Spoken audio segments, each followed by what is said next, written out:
Hi everyone, I'm Jacqueline Jax, host of this YouTube channel on Watercolor. We are going to be talking about greens today because greens are one of my favorite in watercolor, probably because I'm surrounded by all these gorgeous tropical plants in my studio constantly.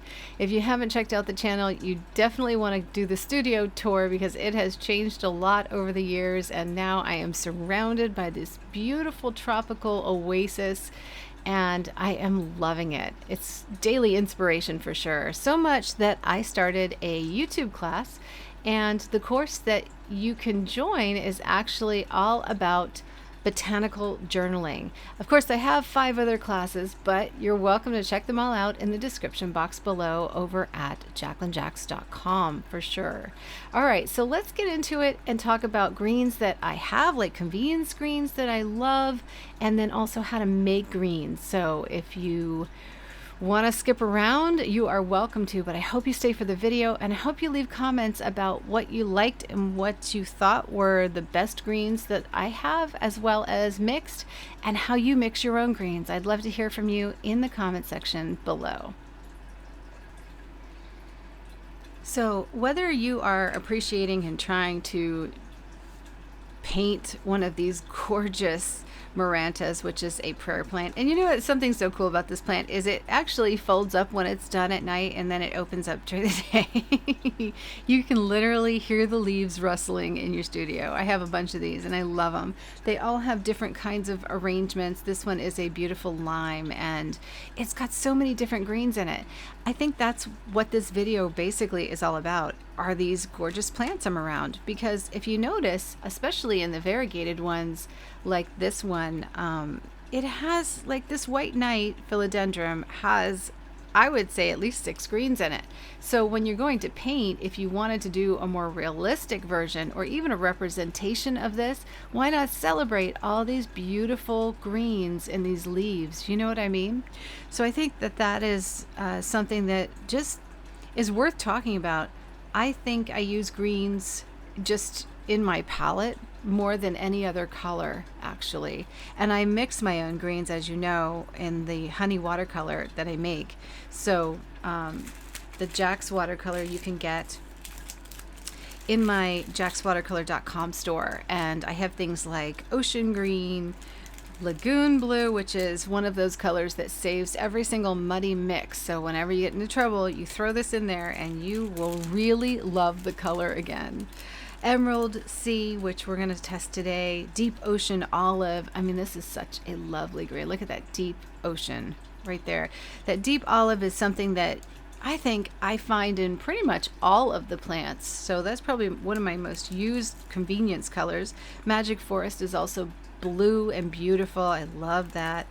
Olive leaf is one of the newest ones, and that's got a lot of yellow in it, so you can see how well that would work in like a more olivey tone to bring out some of these lights, you know, without being too bright but looking more natural. And then of course everybody has to have a sap green, because sap green is sap green, right? It's like probably one of the most used colors. Oh yeah, and I have that new sap green, the sap green light, which is like a spring sap green. So pretty. So many. Well, anyway, if you see a color that you like here today, or you have trouble mixing your own colors, which I'm going to show you towards the end of the video, then just go over to jaxwatercolor.com and buy some great honey handmade watercolors. They're gorgeous. I love them. And that's why I ended up selling them, because you guys loved them too. So one of the colors that I find that I need most often in my my little watercolor journey through plants, right? And to just kind of like have the right colors on hand all the time are things like sap or spring sap. So this is a new one that I just got, and it's a really beautiful color. It's got one of those really light springy kind of like notions to it. So if I were going to like use it, I wouldn't just use, like, the thing I do is I wouldn't just use one color in painting a leaf, right? So say I painted this leaf and it's kind of like on an unusual shape, right? I dip the color in, I really press down with the brush. This is one of the angular shaders that's available on my website. And I try to disperse some of the darker bits of the color as well as the lighter bits of the color, kind of going back and forth into my palette. And you see how that lovely green goes from light to dark so easily and gives me all those different variations and tones. And what I'm doing here is called charging. So when you add color to color and it's still wet, it's like charging the color. Then I don't even need to rinse my brush out. I would just dip it into the deep olive, which I find is such a great color to have.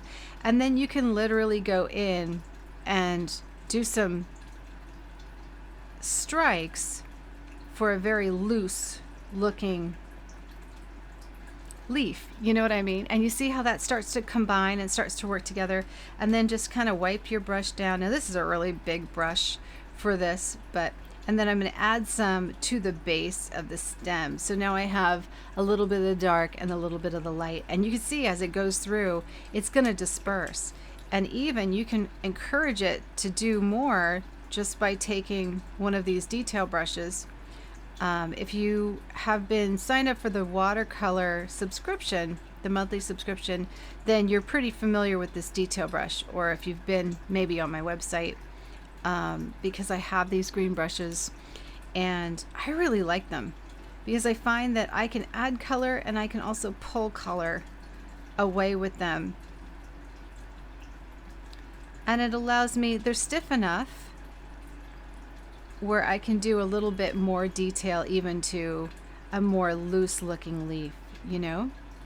So now, since these are a little more round, I did more of a philodendron. All I have to do to change it is kind of go in here and define the shape of the leaf. So on this prayer plant, it's just a little bit more round. So I'm taking a mix of the dark and the light. And if you notice, depending on where and how I use the watercolor, that's going to determine how dark or how light I go. And like in areas where I want to blend, right? And this is just a loose representation. I don't want to I want to try and stay loose on this so that it makes it much, much easier for all of you. But you can see how I'm just adding to the leaf. I'm not being too strict. I'm like, oh, I messed up or I didn't get the right shape. Nope. You go back in with watercolor and a little water in your brush and one of these detail liners and literally just work on your shape. Just as easy as that. But see how nice the shades are together? Now, if I wanted to represent this exact style a little bit more, then very easily you could lighten up your leaf and give it a little texture just by drawing some of the moisture out. Then you can take a mix of your lights and your darks. So I'm just taking some of my light sap and I'm going to go and create that line down the center, right? And then a little bit of water on my brush, a little bit of the light sap. I'm going to create those little style lines for the leaf. And again, keeping it really nice and loose, following some of the natural patterns that I already got in the watercolor. There we go. Then we're going to dry off our detail brush and we're going to go through with just a little clean water. Now this is something you can also do with your flat brush. So this angular shader that I got from my website can also do it. So depending on, I have it in a few colors. So say we take the smaller one with clean water. Look at how great that removes that color. So if you wanted to go back in and just slop down a bunch of really cool greens, but then go back and represent the leaf a little bit more with maybe, some of these nice little style lines that it has on it. Really easy to do it just by doing a lifting trick. Right? And then you can even clean up the edge a little bit, make it a little darker, a little lighter, take a little bit of the dark.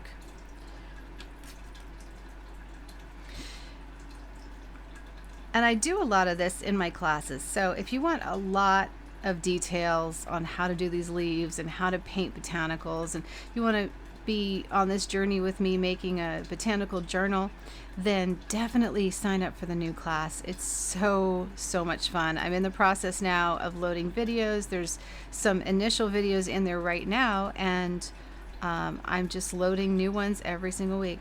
So now what I can do is I can go back in, and what I'm doing while it's still damp is I'm starting to build up some of the darker colors in a just very loose, stylized way. And remember, this is your guide. You know, it doesn't have to look exactly like it. That's not the kind of painting that I feel that everyone needs to do. You know, you need to use your imagination and have variety. Like if you look at all of these leaves, they're all different. Like this one has a lot of light in it, right? So then you would just go back and maybe lighten up some of this area just by pulling some of the color out, you know, just like that. Or maybe this one has a darker streak, so grab some of the darker color and go in and insert it, you know, just charge it up. Just like that, you know. So there's so many things you can do with just good watercolor and the right brushes. Pretty nice, right? So there we go. That's kind of like a nice loose representation of several of the leaves, because if you notice they're all different. Like this one has a lot of lighter green in the center and darker here. This is much darker, really brilliant. This is even darker. It's almost like a black, and then it's got a different green in the center, not as light. This one's very light. This one's a little more sharp and dark. So lots of different representations in the leaves. Let's go over to this one, which is a little more of a blue. So for like more blue leaves, I tend to use a mix of brighter greens and also blue greens.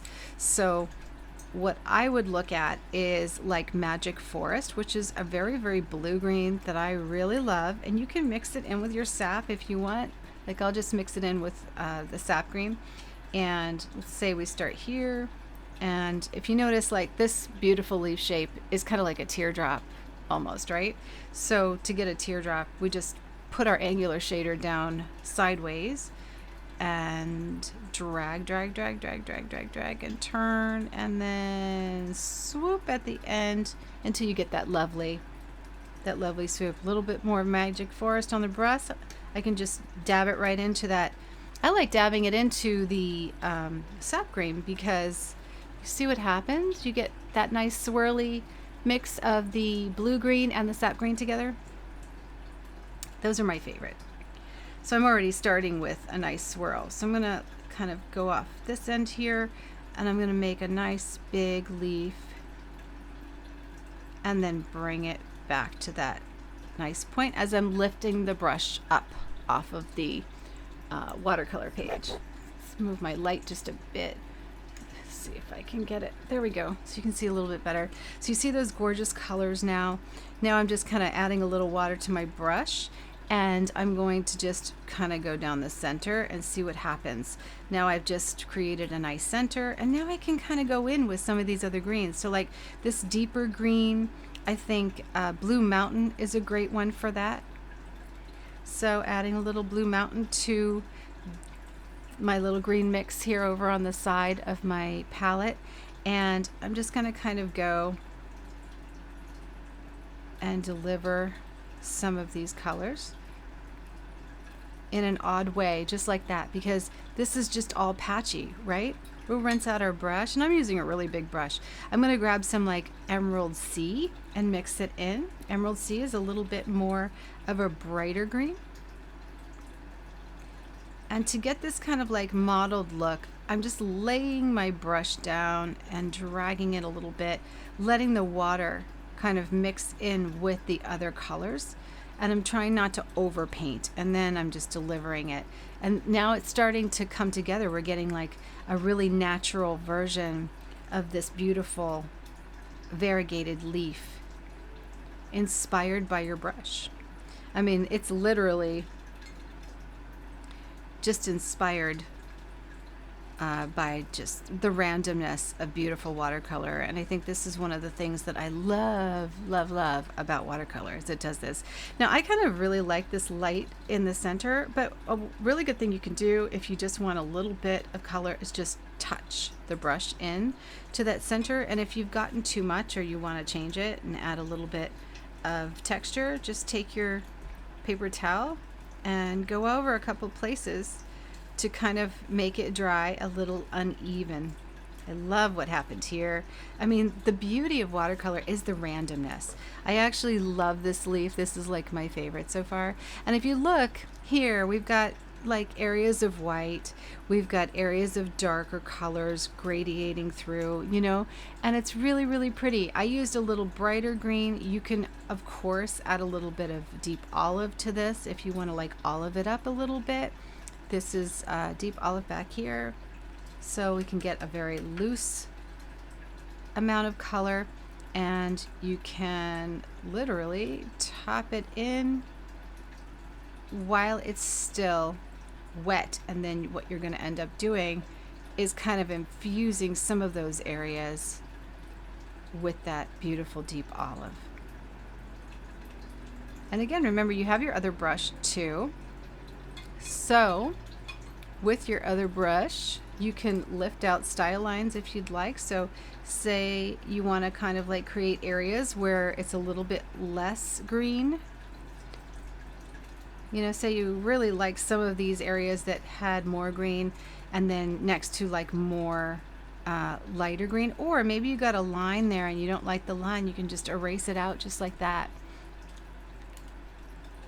So I'm kind of going for like a little camouflage look of my own interesting variation of this beautiful leaf. And you know, if you look at the leaves, they're all different. Like every single one has a different like give and take. And that's what I love about nature. Why I bring them inside, because you know, I'm here in Canada and sometimes the weather isn't always that wonderful. I'm going to take a little bit of lagoon blue and mix it in and see how that goes. So having these convenience colors on hand are really, really fun, because you can just sit here and play, which is what I'm doing. I literally don't have a plan. I'm just playing just to see what happens, because I know I can always take away. So here I'm just kind of creating more little leaf lines,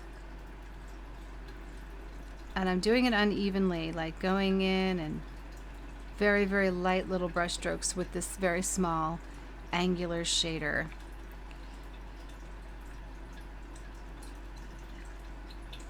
And I have a little palette here mixing the sap. This is the sap green with the magic forest and the deep olive, and then I had a little bit of lagoon blue. Or you can use Emerald Sea if you have the Emerald Sea. That's also a great one.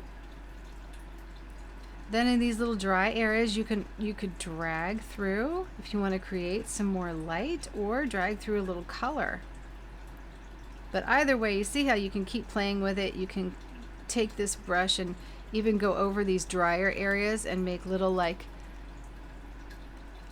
streaks to represent the leaf. And see here where I just made a little bit mistake, I went too far. I just wet it, erase it out, let it dry. So I'm going to go over this area and kind of drag some of my watercolor. And you notice in the area where it's dry, it's putting color, and the area where it's wet, it's removing color. Isn't that fun? It's a little technique that I use all the time to make my loose watercolors just, I don't know, a little more interesting if I don't quite get it on the first run. Like a lot of times I won't even fiddle with them this much. I'll just sit there and lay the color down really, really quickly and easily. Like, let's just do another one down here.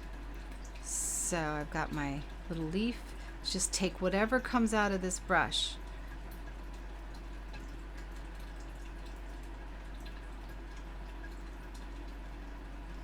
Lovely. Just add in some little blots, maybe get a little dark in there. flipped over my color. It doesn't want to flip back over. Saying no. So after we have this all kind of in, if you just want to blot some of it out, then you get those lights and darks really, really easily. Another way is take your brush and just start removing some of the color in some areas. So that gives you a little more control if you just need to control a little bit more, and then you can charge up colors in areas where it's still wet. If you want it a little darker in some areas and you feel like it's drying a little light. And also a lot of my watercolors have a lot of texture to them, so you get some really nice textures. Isn't that fun? So fun. So there's so many things you can do. Just grab some fun brushes or whatever you have, and of course I try and offer really inexpensive brushes for you guys to try on my website. So some other colors that you might really love, and I will show you those right now, are Malachite. It's a new color that just came in, and it's such a gorgeous green. Let's put it right here. Look at that. It is the richest green ever. It's one of my favorites. I just love the color. So Malachite, I want you guys to go and get that while I have it. I don't have a lot of it, but it is one of my favorites. I think I've put it in one of the upcoming features for you. I'm not sure which it is, but you can go get it on the website. This is Emerald Sea, which is one of my best sellers, and this is like a very bluey green. So if you have some foliage, or you have an ocean or sea landscapes, this is a beautiful one. Even like birds look amazing in this color. It's so pretty. One of my favorite colors. Lagoon blue is a staple. This is more like a kind of a midway in between phthalo, like a phthalo blue kind of, but I don't know. I use it to save muddy mixes, but I also love it for skies and like, look at how gorgeous it is. Like, look at the brilliance of the color. It's like this beautiful bluey green. So it makes lakes really well. It's great for foliage if you have something more on the blue shade. This is Lagoon. And this is Emerald Sea. So you can see how they kind of react to each other. And you can mix them all together too, just to make your own colors and just have fun. This is Magic Forest, which is one that I tend to pull for my botanicals very often. This is great mixed with colors. You can mix it with yellow and do a lot with it. It's a beautiful bluey green. It's like blue. It's like a forest green with blue undertones, I would say. So rather than the sap version, right? And Blue Mountain is more of the sap green version. It's got like that bluey tone undertone, but it's more of a bluey olive, and it's got like you can put it on really thick if you want like big coverage, or you can thin it out for a lovely light, like a light olive. And then you can also make it granulate just by adding a little more water. Let's see if I can get the texture. Isn't that beautiful? Look how pretty that is. You can lift these just ever so slightly and you'll get even more out of them. Isn't that beautiful? Let's fix our Emerald Sea here. It's combining with my other one, which actually is really pretty color too. Okay. Now Vera chroma is a new one, and this one was offered in my Italian watercolor kit. So this is like all earth tones from Italy. So there's Italian ochre, there is Vera chroma, which is a beautiful chromium green coming right from the earth. These were sourced in Italy, with the exception of the blue, which was sourced in France. It's a French lavender. It always makes me, I don't know, like this set makes me feel like I want to paint winery scenes or something. Like, here's this blue. It's a lavender. Isn't that beautiful? That's from the Italian handmade watercolor set. Isn't that a pretty lavender? It's really beautiful. So that set comes with a gorgeous rouge color. The rouge color is one of my favorite. If you're a caput mortem person and you like beautiful, like burgundy colors, this one is just beautiful. It's so pretty. So a painting with these 4 colors together, of course, are going to look amazing, right? Just amazing. And then you've got this yellow, which is different than any other yellow. You can actually grab a lot of it, and it's not going to overpower anything. It's a very, very transparent ochre, and it is so lovely in mixes, but also lovely in layers.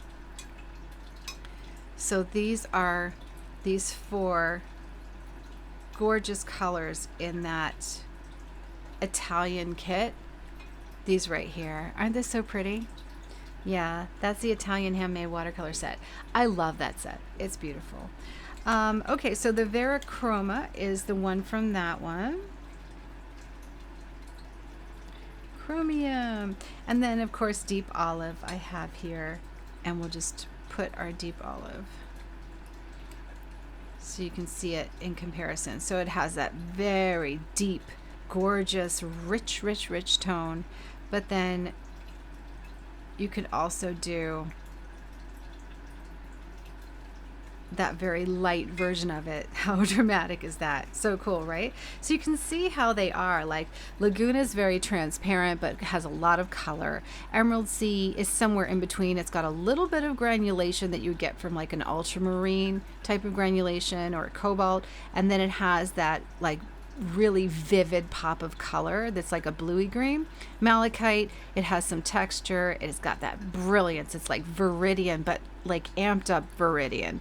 And then Magic Forest is a beautiful bluey green, one of my favorites. This one is such a brilliant color, right? It is so crazy. This one is one of those colors that I feel like would be good for winter or summer, and that one is called Blue Mountain. I designed Blue Mountain actually in winter because it was one of those ones that like I wanted some texture and like variety in the texture, but I also wanted something that was like offering a little more coverage, but then that was also liftable. And so I worked on this formula, and if you look, you can actually lift this and you can drag it. So as much as it has that opaqueness, right, you can actually lift it even after it's been sitting there so easily. Isn't that great? So actually all my colors you can do that with. There's not too many that are so heavily ink staining that you can't really work with them.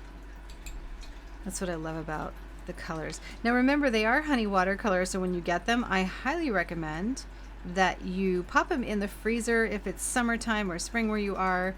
Winter, it's usually a lot easier, but with honey watercolor, there is a re-wetting component in there, natural honey, that is sourced from my local honey, and it will in summer reactivate just in travel if it's been really hot and put through.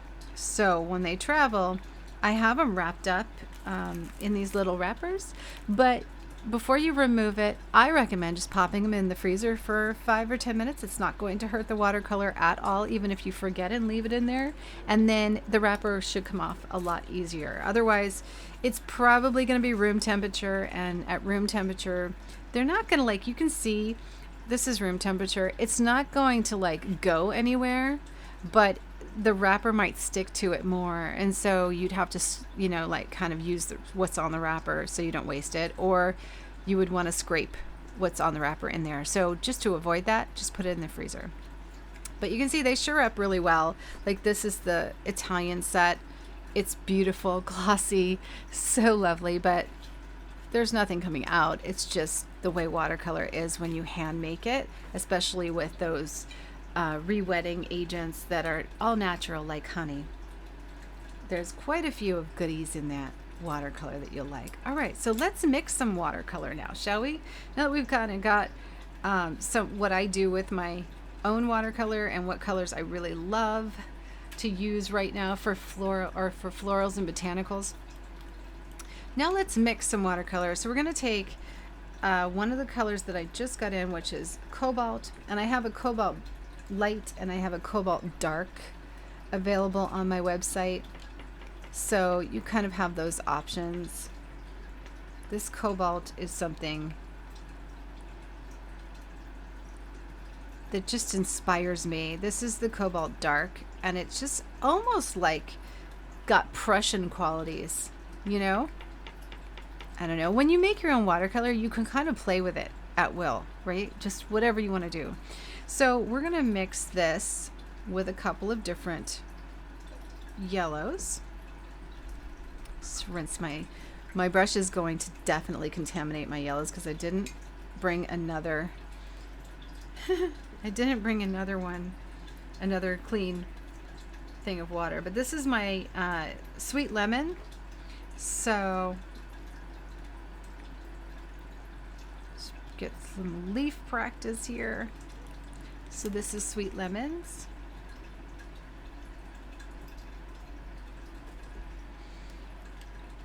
And please leave me a comment below if this is something you want to see more of on my channel. If you like videos like this, I'm happy to do them for you. I love doing swatching videos. I think they're so much fun to do.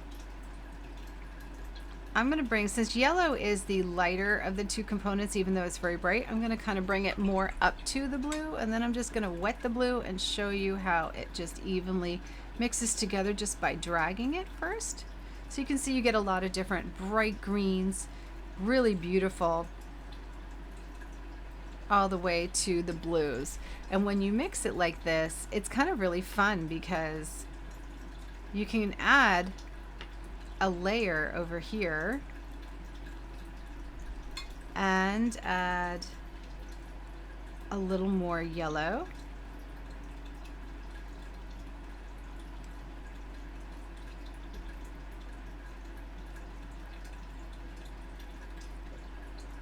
And you can see all these beautiful, beautiful varieties of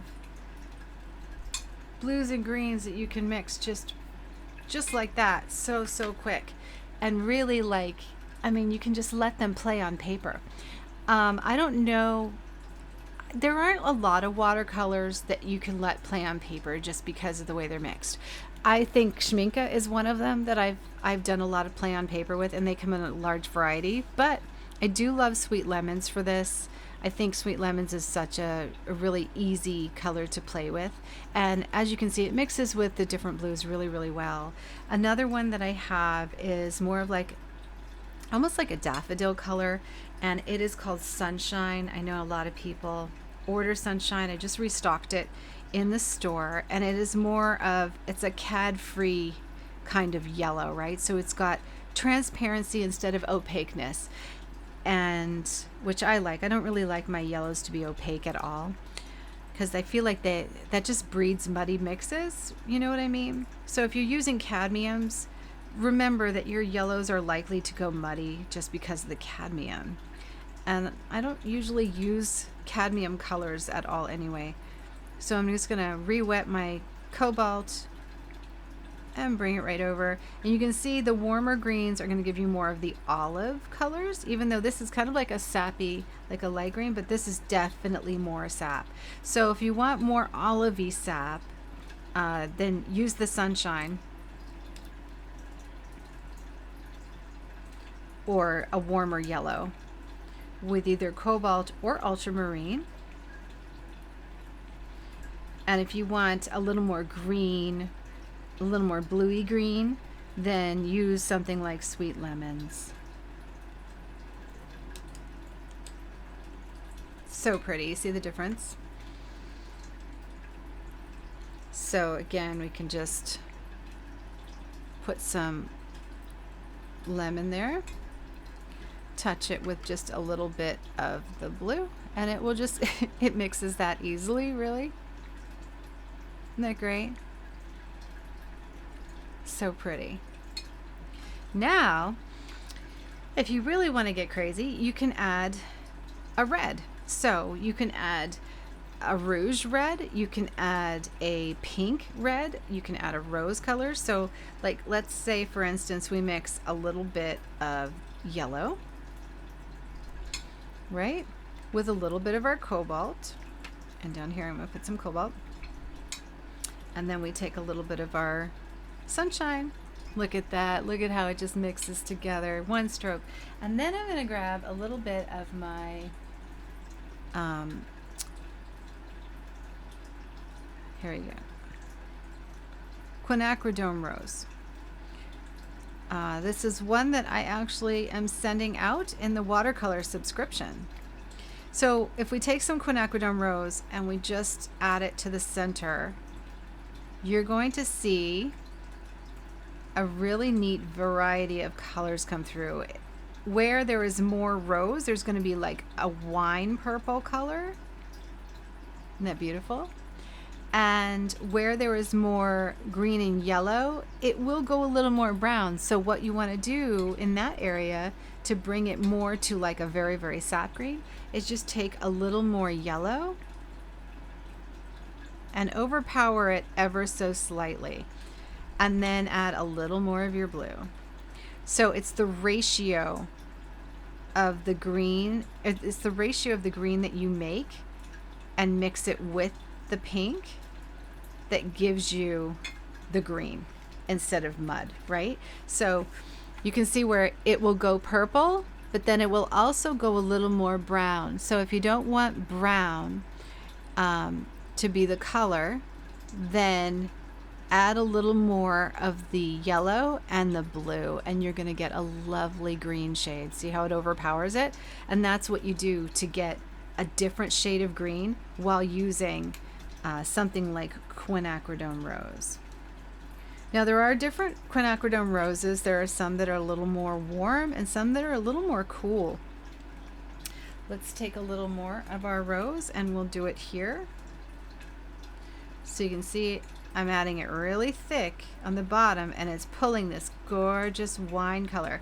But in this area here where it's more green, it's going more peach, like a little more peach, like I would say brownie pink, which is actually lovely, right? Because you can get almost to a potter's pink kind of look. And then if you go over here and do more cobalt, you're getting more violets and purples. And depending on how much pink you mix in there, you're going to go more of a pinky purple. And then the area where it's heavier on the cobalt, it's going to be more of a bluer purple. Isn't that lovely? It just mixes by itself. Now I'm getting too much water, so we want to just dab off some of this. Suck it up a little bit so you can see the color. Now, this area where, just like this one, this area where it's got a little more yellow is going to first go more of a peach, and then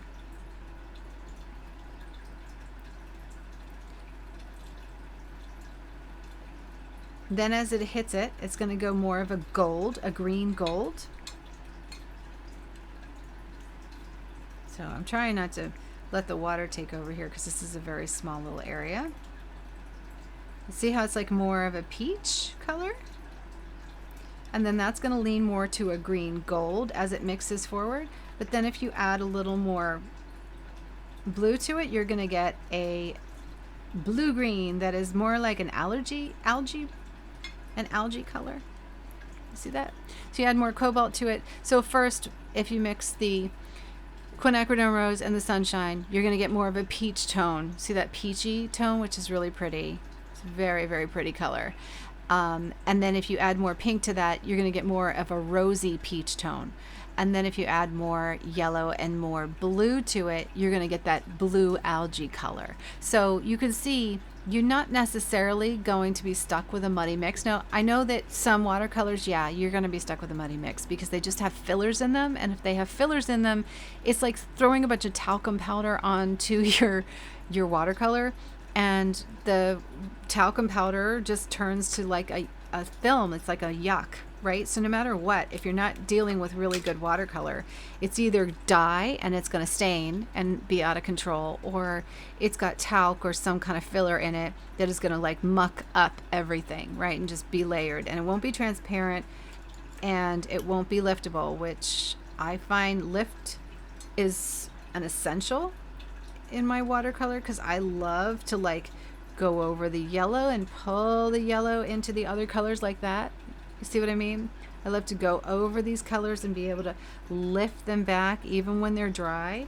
And so I kind of build my watercolors to be really bright and bold, but what you're getting is very liftable colors that will mix well on paper, that have mostly texture, because I really like granulation, but have a high level of transparency and a high level of brightness.